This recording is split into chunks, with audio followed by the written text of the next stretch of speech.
चाहिँ एउटा mini green house बनिसक्यो है।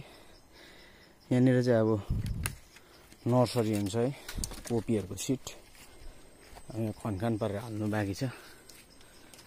कोपीहरू थुप्रो हुन्छ यसमा, बुर्कौली, बन्दाकोपी, फुलकोपी है, सबै हुन्छ यहाँनिर। यो सट्टै यो खनिकन चाहिँ बन्नुपर्छ। र सेकेन्ड डे चाहिँ है, यो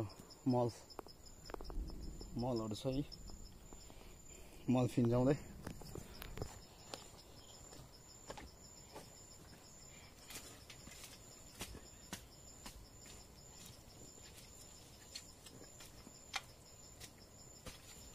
अहिले चाहिँ डेङहरू हानिसक्यो होइन।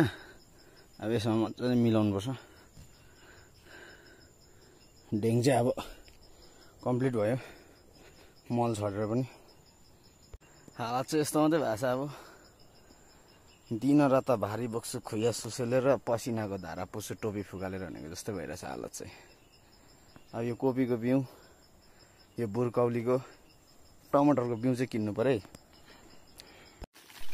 यो चाहिँ परलाइट, एकदम माटोलाई चाहिँ एकदम फुरुरु बनाउने।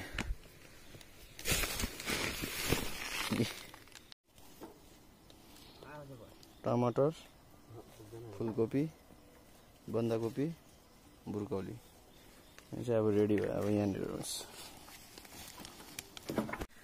कोकोपिट र परलाइट चाहिँ अब एकदम मिक्सअप हुँदैछ यहाँ होइन। अब यहाँ हालेर चाहिँ हल्का फुलकोपी लाउनु पर्ने।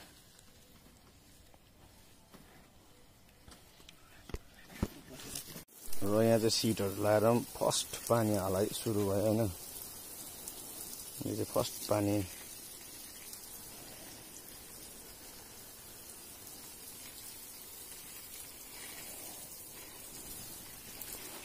चालु छ पानी।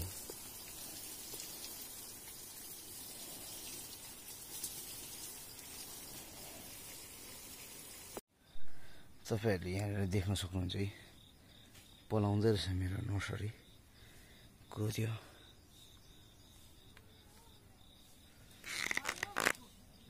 सबै पलाउँदो रहेछ। यो बिरुवाहरू चाहिँ यत्रो भइसकेको छ होइन। यो मैले स्टार्टिङदेखि भिडियो बनाउँदै थिएँ है। अब यो बिरुवा चाहिँ अब बेच्ने बेला हुनु आँट्यो है। टमाटरको यत्रो भइसक्यो है।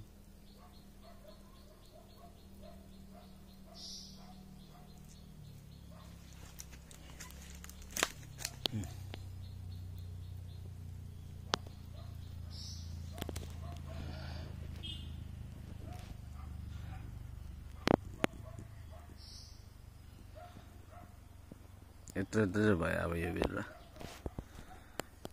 अब एक हप्तातिर त यो बेच्नुहुन्छ।